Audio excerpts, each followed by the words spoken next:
Merci de votre fidélité à Gangan TV et bienvenue dans cette émission Café Débat. Comme vous pouvez l'observer et comme hier d'ailleurs, nous sommes aujourd'hui encore en déplacement hors studio pour justement nous focaliser sur le ballet citoyen, cette structure de la société civile qui a décidé d'organiser l'atelier de formation des communicants des partis politiques sur la loi relative à la cybersécurité, la protection des données à caractère personnel, les techniques de communication sur les réseaux sociaux et les médias. Vous le savez, les moments, j'allais dire les mois passés, les mois derniers justement, Balai Citoyen s'est mis à la chasse des communicants indélicats sur la toile, sur les réseaux sociaux, qui ont été, vous l'avez sans doute suivi, convoqués devant la justice. Suite donc à cette démarche de répression de cette pratique sur les réseaux sociaux, la même structure décide finalement d'inviter ces communicants des partis politiques à une formation, bien entendu, et à la bonne utilisation des réseaux sociaux. Et donc, juste à côté ici, dans cette salle, il se trouve là plusieurs communicants venus de différents partis politiques qui bénéficient donc de cette formation. Mais qui mieux pour en parler que le responsable même de la cellule Balai Citoyen, en la personne de M. Sekou Koundounou, qui est avec moi ici sur ce plateau. M. Koundounou, bienvenue dans cette émission Café Débat. Merci à vous et puis merci à vos millions de spectateurs et merci à vous aussi, M. Ouri. Alors, vous avez donc décidé, à travers ce projet, de convier plusieurs communicants des partis politiques à une formation qui se tient ici dans cet hôtel, raison pour laquelle nous avons décidé de nous déplacer et de venir à votre rencontre et voir des visus comment la formation se passe. Je l'ai dit, dans les semaines ou les mois passés, on vous a plutôt vu sur le terrain de la répression, de la mauvaise utilisation des réseaux sociaux. Ces communicants des partis politiques qui s'en prenaient aux gens sur les réseaux sociaux, vous les avez convoqués à la justice. Maintenant, vous les invitez à une formation. Pourquoi? Comment l'idée là aussi est venue? En toute honnêteté, les deux dispositifs vont en pair. Le Balai Citoyen n'a pas reculé d'un iota sur le dispositif de répression, mais aussi agi nécessaire qu'il faudrait vulgariser autant que possible la loi L037 relative à la cybersécurité et cybercriminalité, à la protection des données à caractère personnel et aussi au mécanisme de communication institutionnelle sur les réseaux sociaux et les médias. Donc, cet atelier, on l'a conçu, préparé, élaboré avec les différentes entités politiques, qui soient de l'opposition ou de la mouvance, et nous ont émis le souhait, le besoin présent existant au niveau des cellules de communication. Nous avons essayé de le mettre dans les notes conceptuelles afin de trouver un partenaire pouvant accompagner ces différentes formations politiques, afin que ces cellules de communication qui ne soient pas formés, mais plutôt qu'ils soient capacités. L'expertise basique existe, mais plutôt c'est une sorte de renforcement de capacité afin qu'ils soient plus utiles à la démocratie guinéenne et à l'ancrage de la paix et de la culture sociale. Donc c'est cette formation qui a débuté ce matin avec toute une panoplie d'experts locaux, de panélistes et aussi cette grande mobilisation au fait des acteurs politiques du pays.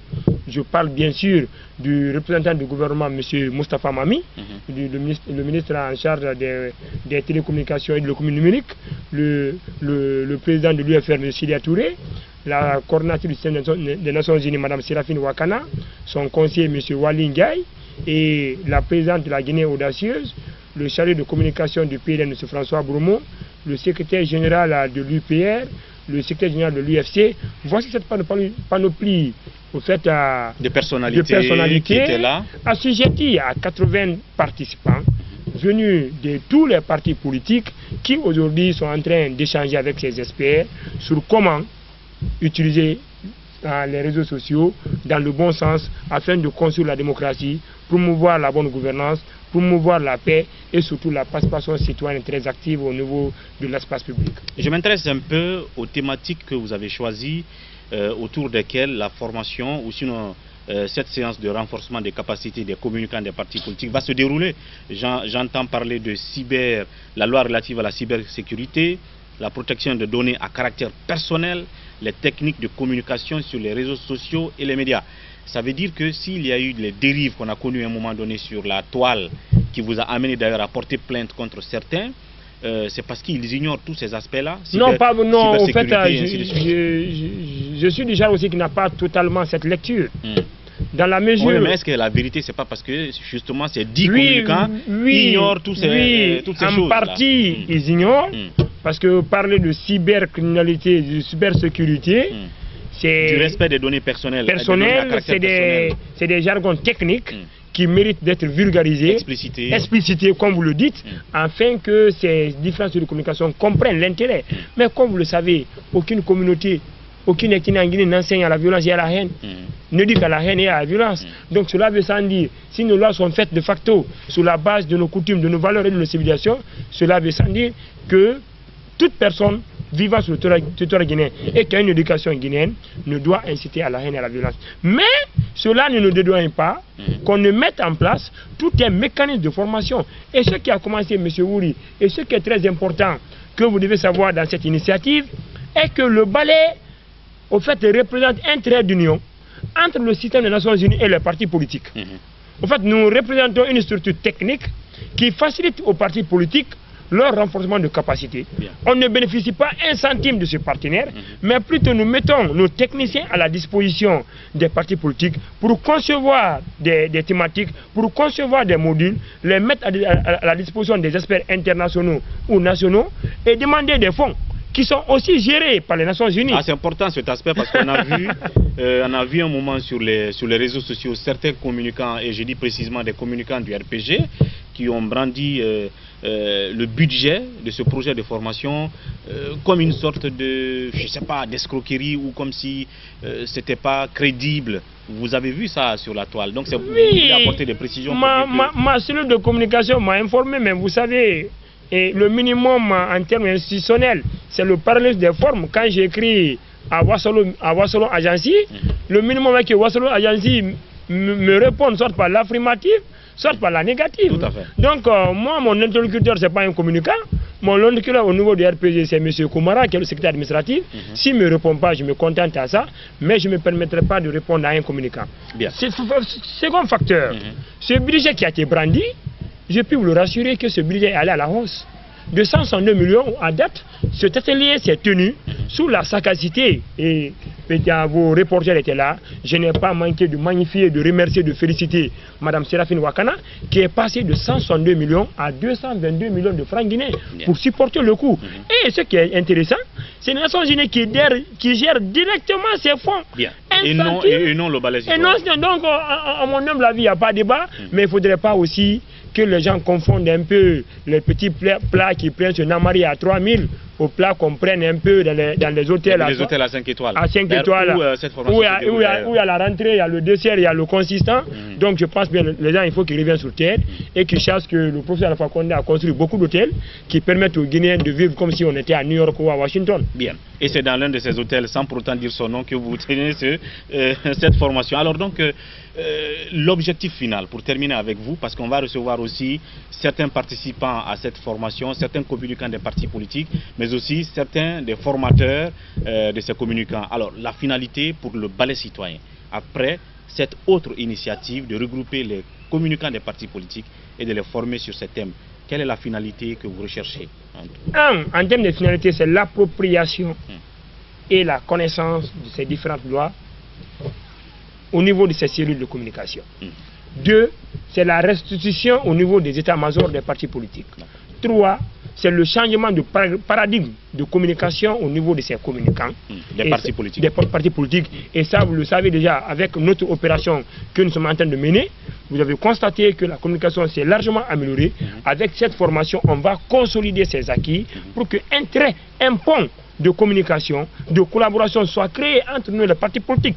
Parce qu'il ne faudrait pas qu'on se leurre la face, M. Wouri. La société civile a pour interlocuteur direct ceux qui conquièrent le pouvoir, qui sont de l'opposition, de la mouvance ou du centre. Nous sommes censés de travailler avec eux parce que nous avons un objectif commun.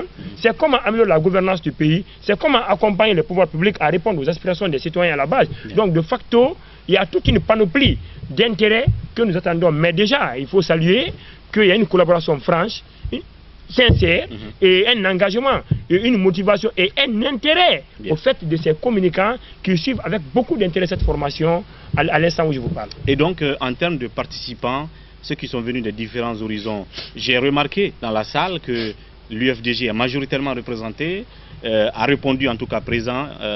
Je parlais de l'UFDG, je veux dire. Effectivement. Et l'UFR aussi est représenté, comme d'autres partis politiques. Mais le RPG, j'ai comme l'impression que c'est les absents de ce rendez-vous. Est-ce que ils en ont encore après vous, après les convocations qu'on a vues à un moment donné contre les communicants du RPG. Pourquoi les communicants du RPG ne sont pas présents?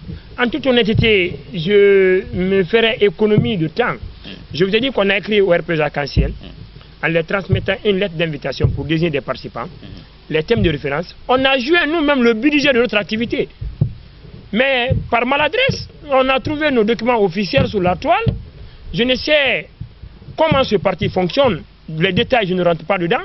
Mais je vous le disais à l'entame qu'il faut un parallélisme des formes. Quand une entité vous écrit, prenez la peine d'écrire à cette entité. Et donc déjà, le RPG n'a pas répondu à votre courrier d'invitation. D'invitation et de sources concordantes. Parce que nous aussi, nous avons un dispositif en termes de remontée d'informations dans lesquelles on ne donne pas trop de commentaires.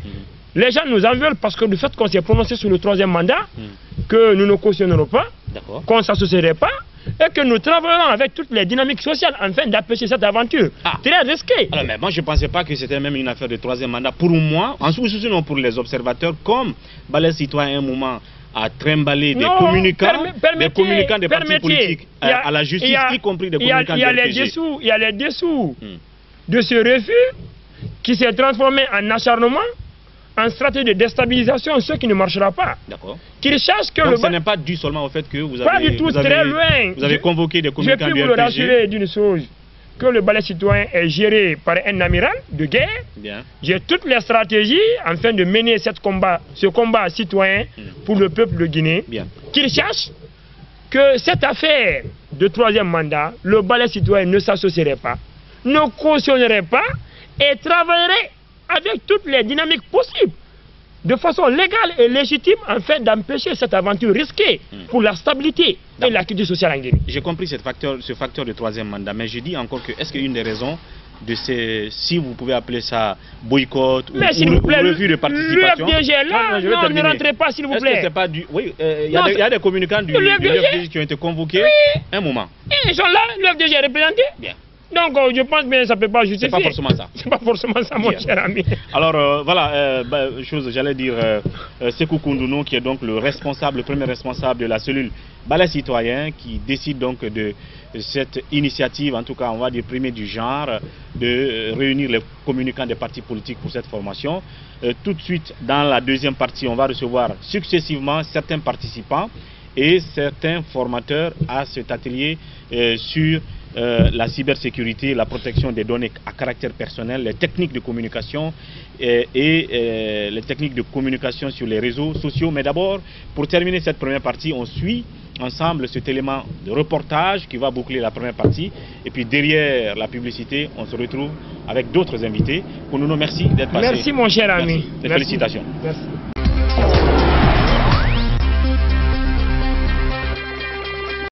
Dans cette salle, presque tous les partis politiques sont représentés. Il s'agit d'un atelier de renforcement des capacités en faveur des cellules de communication des formations politiques du pays. Les débats portent essentiellement sur la loi L037 relative à la cybercriminalité, la protection des données à caractère personnel et sur les techniques et mécanismes de communication sur les réseaux sociaux et médias. Qu'après les élections communales de février 2018, avions tous constaté une montée fulgurante des propos incitant à la haine et à la violence qui a inquiété bon nombre de Guinéens. Le président de l'Union des forces républicaines s'est félicité de l'initiative. Sidya Touré a aussi déploré ce qu'il appelle la bipolarisation de la vie politique du pays. Il faut éviter la bipolarisation de la vie politique en Guinée. Il n'y a pas une mouvance présidentielle et une opposition. Il y a des partis politiques avec des avis divers parce que ce qui a été fait dans ce sens nous a amenés à la situation que nous connaissons. Pour sa part, le vice-président du parti GPT a invité la jeunesse guinéenne à une prise de conscience. Mais quand il s'agit de sortir sous le soleil, prendre les cailloux, c'est nous, les jeunes, qui sommes compétents. Mais quand il s'agit de prendre nos responsabilités, exercer des fonctions, nous ne sommes pas compétents, nous n'avons pas d'expérience. Alors je vous invite tous à prendre votre destin en main. Cette formation, initiée par Balai Citoyen, va durer 3 jours. Cela grâce à l'appui financier du Fonds de consolidation de la paix et du PNUD. Dans la mesure où le tissu social guinéen demeure encore fragile, le système des Nations Unies a le devoir de contribuer à l'apaisement en soutenant les initiatives qui s'inscrivent dans la prévention. Des observateurs pensent que cette formation pourrait contribuer à normaliser la communication des partis politiques sur les réseaux sociaux, notamment. Deuxième partie de Café Débat, et justement, comme vous continuez à le constater, nous sommes hors de notre plateau traditionnel, ici à la rencontre de la cellule Balai Citoyen, cette structure de la société civile qui, dans un premier temps, s'est consacrée à la chasse aux utilisateurs indélicats, surtout ceux des partis politiques, des réseaux sociaux notamment, évidemment, qui les a convoqués à un moment donné au commissariat pour répondre de leurs actes, mais à la suite de cela, ils ont décidé d'organiser cette séance de formation pour tous ces communicants, ces 10 communicants des partis politiques, afin qu'ils utilisent désormais dans les règles cet outil des NTIC, mais aussi leur faire comprendre ou connaître ou découvrir un certain nombre de lois relatives à la cybersécurité, la protection des données à caractère personnel, les techniques de communication sur les réseaux sociaux et médias.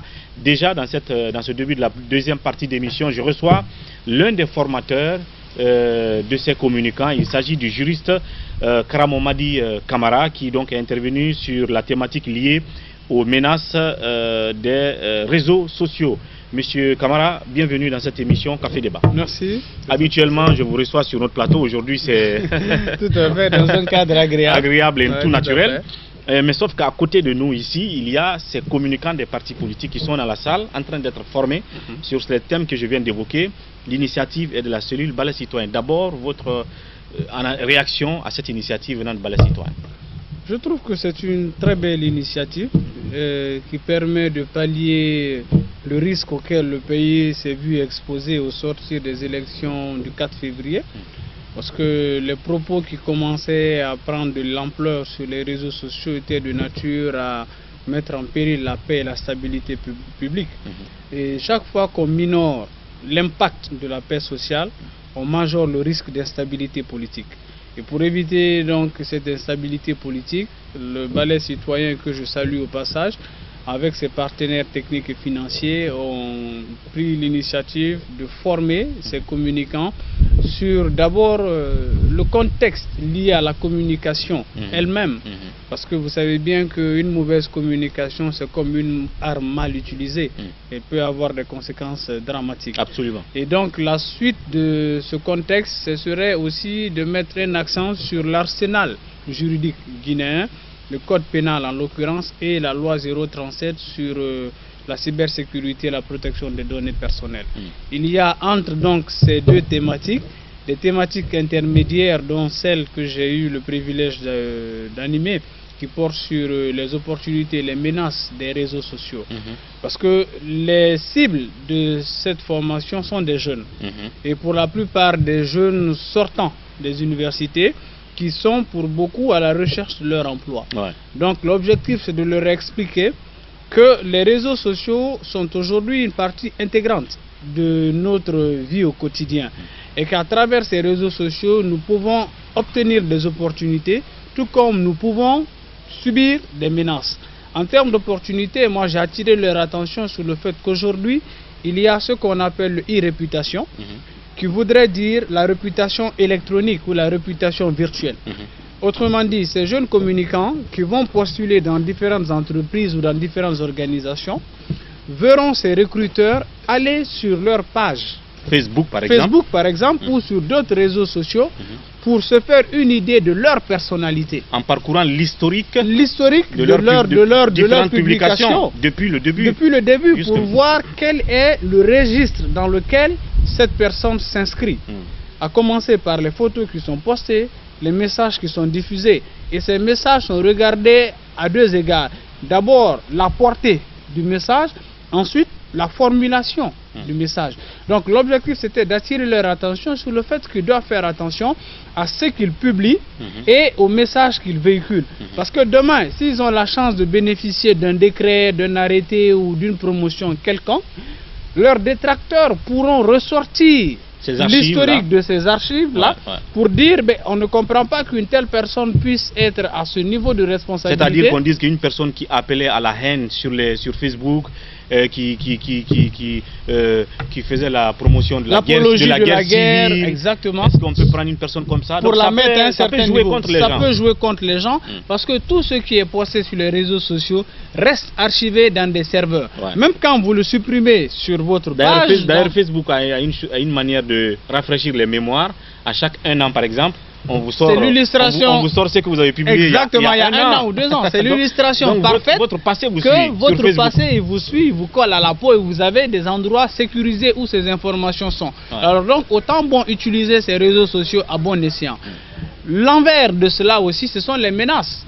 Comme je le dis, les propos qui avaient commencé à être tenus sur les réseaux sociaux étaient de nature à compromettre la paix civile dans notre pays, parce qu'il y avait beaucoup d'apologie de la violence qui se faisait. Et tenez-vous bien, il y a même eu une sorte d'escalade, parce que certains sont passés de la violence virtuelle, de la violence verbale, à l'agression physique, parce que certains ont pu se rencontrer sur des terrains neutres et se sont reconnus à travers les réseaux sociaux et on finit par se donner des empoignades parce que simplement il y avait une haine viscérale que les uns et les autres ont entretenue sur les réseaux sociaux et qui se sont déportés dans la vie courante. Donc c'est l'occasion d'attirer leur attention sur tous ces faits pour qu'ils puissent prendre la dimension des risques auxquels on s'expose et qu'ils s'inscrivent dans une logique d'amélioration pour que la portée de leur message soit beaucoup plus responsable afin qu'eux-mêmes tirent profit, leur famille tire profit, leur formation politique, mais par-dessus tout, la nation entière. Guinéenne. Et pour terminer en 30 secondes, vous avez donc développé cette thématique sur la menace des réseaux sociaux. Quel feedback vous avez eu tout de suite de ces participants, de ces communicants des partis politiques dans la salle? Alors, j'ai été satisfait du retour que les uns et les autres ont manifesté, d'abord à travers l'attention soutenue qu'ils ont eue, mais ensuite les réactions qu'ils ont pu aussi avoir à la suite de la communication. Cela m'a rassuré qu'effectivement le message est passé et qu'ils ont pris donc bonne note de ce qui a été dit, en espérant effectivement qu'au sortir de ce séminaire, ils mettront tout ce qui a été dit en application. Voilà. Je rappelle justement que c'est un défilé d'invités sur ce plateau. Je vais donc recevoir tout à l'heure un des participants, un des communicants des partis politiques à cet atelier de formation, juste après M. Camara sur ce plateau. Merci d'être passé. C'est un honneur. Merci. À très bientôt. À bientôt.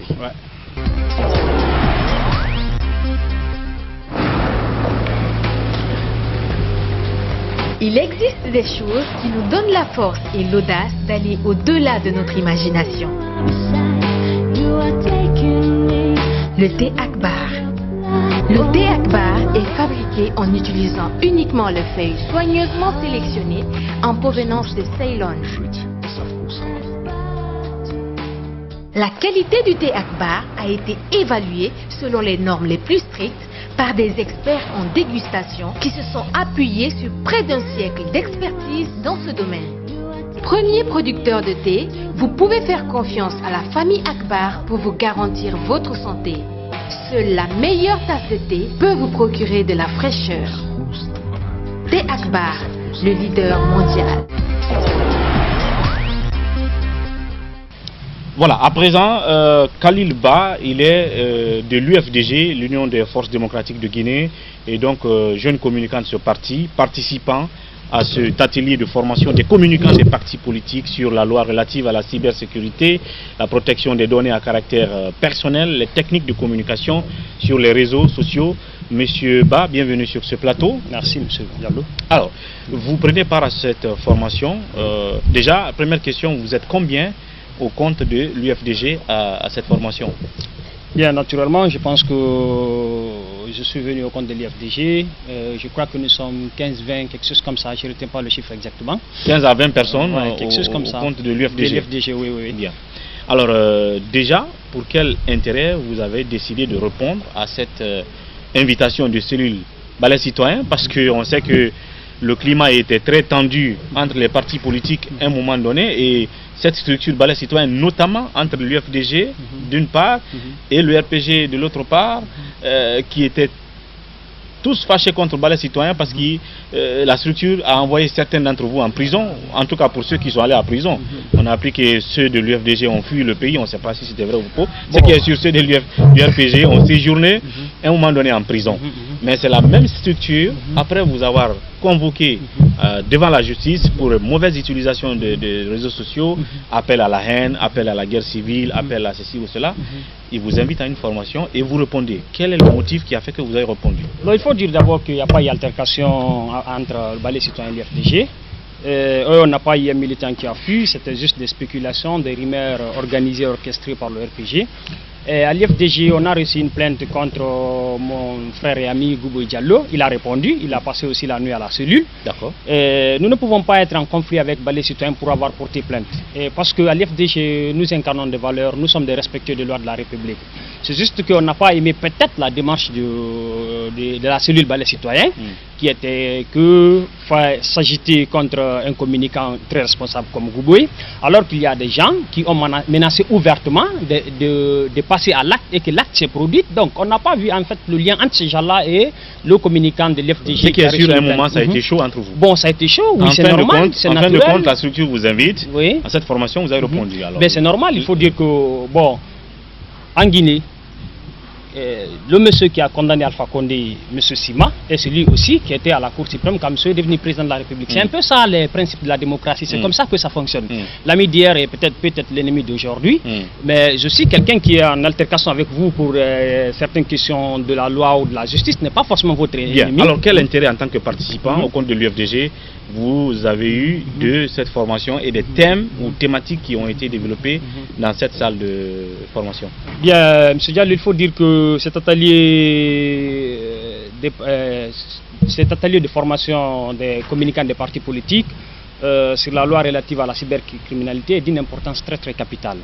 Je vais vous dire, dans la salle, à un moment, j'ai vu tous les communicants secouer la tête parce qu'ils ont appris de nouvelles connaissances. Ils ont appris des lois qu'ils ne connaissaient pas. Ils ont appris l'esprit de la loi et quelles sont les limites, les contours et les pourtours de cette loi sur la cybercriminalité. Et à partir de là, nous sommes Il y a aussi un thème, par exemple, sur les communications sur les réseaux sociaux, les menaces des réseaux sociaux. Merci, la responsabilité du communicant. Le plus souvent, vous, jeunes communicants des partis politiques, vous utilisez plus ces réseaux sociaux-là. Donc ce facteur-là, sur les réseaux sociaux, ça a été capital pour vous? Ben oui, disons, parce que, en quelque sorte, j'ai aimé quand ils ont dit que chaque communicant est d'abord responsable de ses écrits. À partir de là, ça m'a fait penser à ces communicants, peut-être du RPG ou des autres, qui tiennent des propos très irresponsables ou qui ont l'habitude, ou qui ont du plaisir à mentir, par exemple. Mentir, tu sais qu'à partir de là, quand tu écris un mensonge c'est un mensonge et le seul responsable, c'est le menteur et c'est celui qui est derrière le compte. Donc c'est ce que j'ai aimé, la responsabilité des uns et des autres. Ça, j'ai vraiment aimé ça, mais aussi les conseils prodigués par les uns et les autres dans la salle. Il faut dire que c'est d'une grande importance. À l'IFDG, ce sont des valeurs que nous défendons. Ce sont des valeurs que nous inculquons à nos militants quotidiennement. Donc si nous nous retrouvons dans une salle de formation qui nous rappelle cela, j'avoue que c'est une bonne chose. Et pour terminer, quel effet, quel on va dire impact cette formation-là de balai citoyen fera sur vos actions à venir au sein de l'UFDG et notamment dans le cercle des jeunes communicants de l'UFDG? Bien, en l'IFDG, nous allons d'abord organiser un atelier de restitution, puisque nous ne sommes pas les seuls communicants. Nous avons été délégués, donc à partir de là, nous allons organiser la restitution, un café comme ça. Nous allons restituer et dire aux communicants que désormais, il y a une loi en Guinée, qui est cette loi relative à la cybercriminalité, et voici les contours et ce que dit la loi. C'est ce que nous allons faire. À partir de là, nous allons encourager tous les communicants à tenir des propos responsables, à vendre l'image de notre parti. Nous sommes des communicants, pas des journalistes, nous sommes des communicants, pas des gens qui font la prophétie des malheurs ou des menaces. Donc je pense que ça va impacter positivement dans notre façon de faire. C'est comme ça qu'il faut dire. Monsieur Khalil Ba, participant de l'UFDG, merci d'être passé. Merci M. Diallo, ça a été un plaisir, merci bien. Oui. À présent, M. Fodé Baldé, il est membre de la cellule de communication du parti UFR et participant à cet atelier de formation. Monsieur Baldé, bienvenue sur ce plateau de Café Débat. Merci. Si je ne me trompe, vous êtes membre de la cellule de communication de l'UFR, voilà. Bien sûr. Vous avez déjà passé une fois dans cette émission, alors sauf que les lieux sont différents aujourd'hui. Vous êtes là pour une formation initiée par la cellule Balai Citoyen sur toutes ces thématiques que j'ai évoquées tantôt avec les autres: cybersécurité, protection des données à caractère personnel, la bonne utilisation des réseaux sociaux, ainsi de suite. Oui. En tant que communicant de l'UFR, quel sentiment vous avez aujourd'hui vis-à-vis de la cellule, de cette structure qui initie cette formation? C'est de les remercier.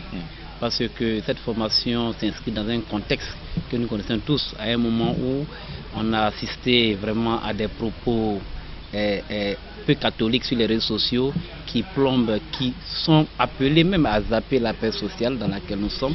Donc cette formation vient à point nommé permettre aux communicants que nous sommes de connaître qu'il existe désormais une loi, la loi 037 relative à la cybercriminalité, et que cette loi a des dispositions qui peuvent nous compromettre dans l'exercice de cette vocation de communiquer pour les partis politiques.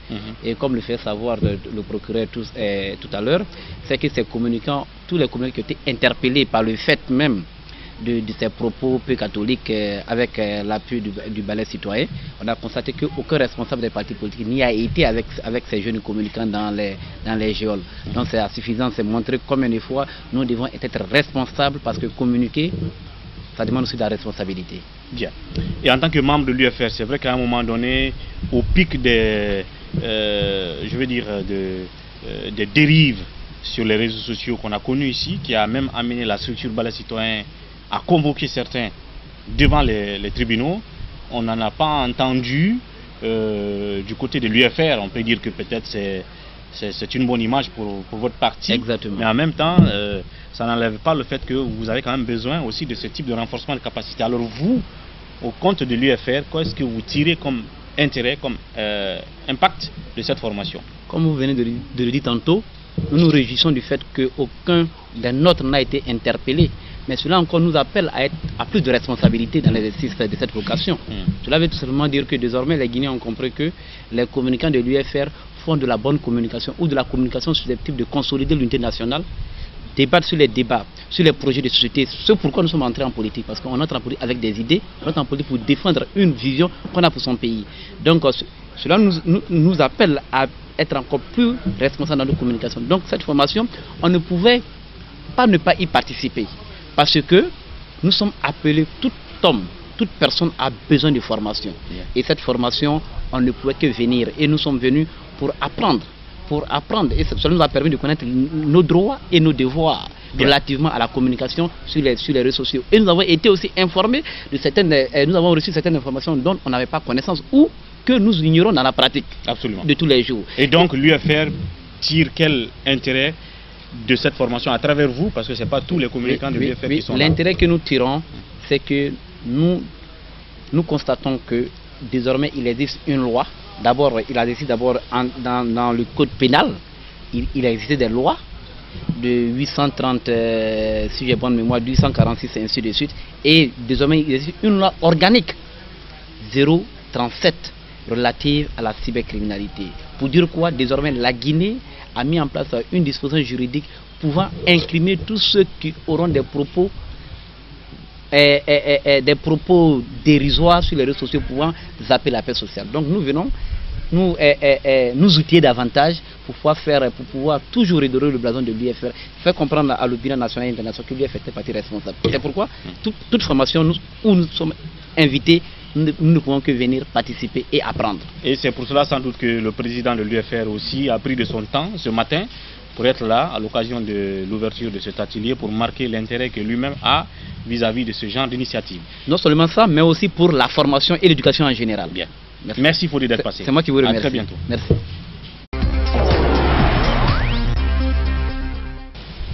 Enfin, dernier participant ou intervenant, j'allais dire, dans cette deuxième partie de Café Débat, M. Touré Alseni. Il est donc ici au compte du parti GPT Guinée pour tous, pour cette formation des communicants des partis politiques initiée par la cellule Balai Citoyen. Monsieur Touré, bienvenue dans cette émission Café Débat. Merci, monsieur. Monsieur Diallo. Monsieur Diallo, merci. Voilà. Merci. Alors oui, vous êtes là. C'est un plaisir pour moi d'être là. Merci. Et c'est aussi un honneur que vous me faites de me permettre de donner mon avis sur la formation. Absolument. Je suis à vous. Vous êtes là au compte du GPT. Effectivement. Le GPT est un parti allié au RPG, oui. Mais on ne voit pas de représentants du RPG dans la salle de formation. Est-ce que ça veut dire que vous représentez à la fois GPT et à la fois RPG en tant que parti allié ou sinon, qu'est-ce que vous diriez de l'absence du RPG, votre parti allié, à cette formation des communicants des partis politiques? Bon, je ne saurais commenter l'absence du RPG.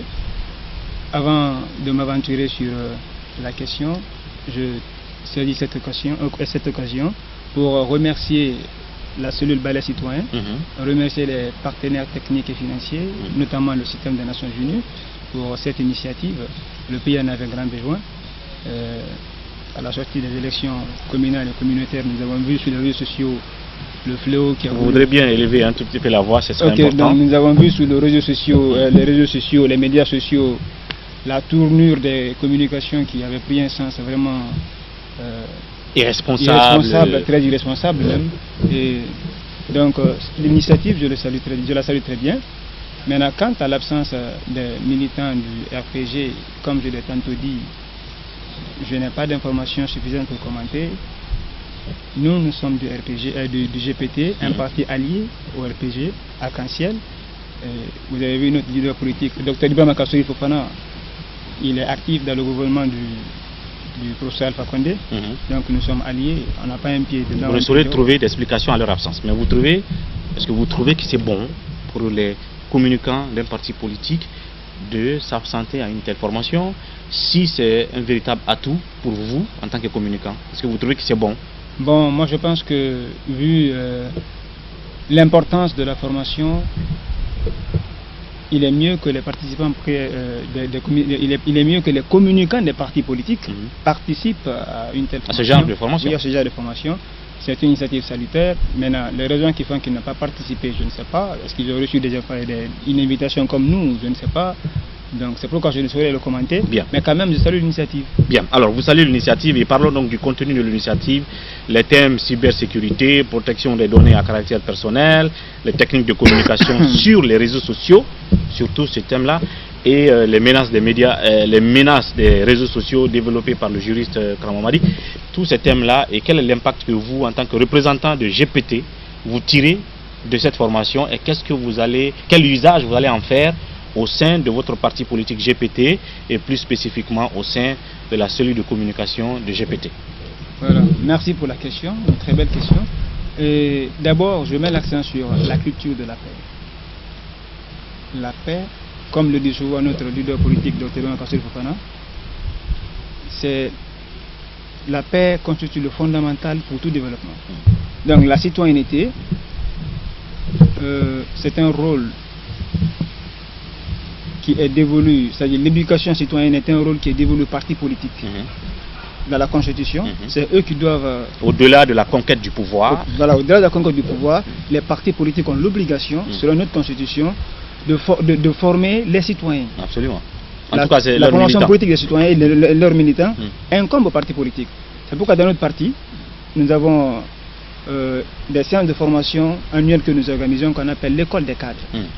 Cette école des cadres, nous avons déjà fait 3 éditions et nous savons ce que ça donne. On forme les gens à la citoyenneté, la démocratie, le respect des droits de l'autre, l'acceptation. Donc en fait, cet atelier n'est qu'un plus pour vous, communicants de GPT. De GPT, voilà. C'est un plus pour nous et nous le saluons parce que tous les partis politiques, comme nous aussi, on invite tous les partis politiques dans le séance de formation. Donc c'est une initiative vraiment salutaire. Et j'invite tous les partis politiques à prendre part à ces initiatives parce que ça ne fera que renforcer les liens sociaux et la démocratie dans notre pays, améliorer le débat, le niveau du débat participatif, du débat politique et social. Bien entendu. Merci Touré d'être passé dans cette émission sur ce plateau au compte de GPT. Merci, à très bientôt. Merci vraiment. Voilà, mes téléspectateurs, c'était tout au compte de ce numéro de Café Débat, on va dire en mode déplacement aujourd'hui, à la rencontre donc de la cellule Balai Citoyen dans le cadre de cet atelier de formation des communicants des partis politiques sur ces différents thèmes. À tous et à toutes, merci. On se retrouve demain pour un autre numéro de Café Débat. D'ici là, prenez soin de vous et au revoir.